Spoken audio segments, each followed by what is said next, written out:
గత 5 సంవత్సరాల పరిపాలనలో నేను అనేక సందర్భాల్లో సర్టిఫికెట్ రానికుండా చేసిన పరిస్థితులు చూసాం. అంటే అది చూసిన అది ఎందుకు అట్లా ఉండాలి?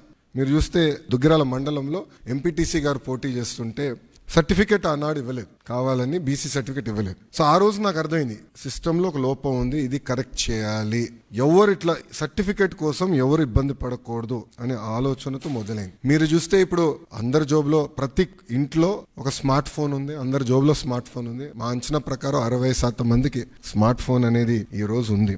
దాంట్లో ప్రధానంగా వాట్సాప్ అనేది అందరు ఇన్స్టాల్ చేసుకుంటారు. మీరందరూ కూడా వేలాది గ్రూపుల్లో ఉంటారు. నాకు కూడా ప్రభుత్వం పొరపాట్లు చేస్తే నాకు కూడా ఇక్కడ ఉన్న మీడియా మిత్రులతో సహా ప్రజలు కూడా మెసేజ్లు చేస్తాం జరిగింది. సో అప్పుడు నాకు వచ్చిన ఆలోచన అంటే యువగలం పాదయాత్రలోనే లేదు, వాట్సాప్తో వర్క్ చేయాలి, అదొక ప్లాట్ఫామ్, అందరూ వాడే ప్లాట్ఫామ్ అని ఆలోచించి నేను సంధ్య గారికి మేము అవుట్ రీచ్ చేసి కలిసిన తర్వాత ఒక ఇనిషియల్ డిస్కషన్ అయిన తర్వాత వాళ్ళు ఏమన్నారంటే ప్రపంచంలోనే ఎక్కడ ఇన్ని సర్వీసెస్ ఒకేసారి ఒకే ప్లాట్ఫామ్ అయినా తీసుకురాలేదు, బిట్స్ అండ్ పీసెస్ వచ్చినాయి. సో ఆర్టీసీ చేసి ఉండొచ్చు, లేదంటే మున్సిపాలిటీ చేసి ఉండొచ్చు, ఎవరు వాళ్ళు చేశారు, యాజ్ అ స్టేట్ ఎవరు చేయలేదు, ఇది వన్ ఆఫ్ ఇట్స్ కైండ్, మీరు చేయగలుగుతారా, అవుతుందా, మార్పు మీరు సిస్టమ్ లో తీసుకురాగలుగుతారా అని నన్ను అడిగారు. సో అక్టోబర్ 22, 2024లో ఢిల్లీలో MOU ఒప్పందం కుదుర్చుకుంటాం జరిగింది. ఆ రోజు నేను ఛాలెంజ్ స్వీకరించాను. డిసెంబర్ నెలాఖరికల్లా లాంచ్ చేస్తామని మేము చెప్తాం జరిగింది. వాస్తవంగా ఒక నెల ఎక్కువ తీసుకున్నాం.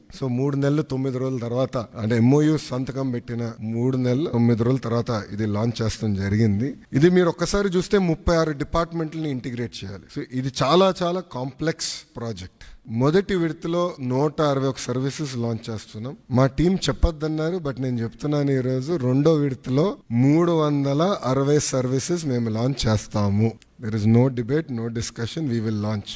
సో ప్రజలకి ప్రభుత్వం మధ్యన ఇదొక ప్లాట్ఫామ్ గా ఏర్పాటు చేసి రియల్ టైం సర్టిఫికేట్స్ వాళ్ళకి డెలివర్ చేసే బాధ్యత మన ప్రభుత్వం తీసుకుంటుంది.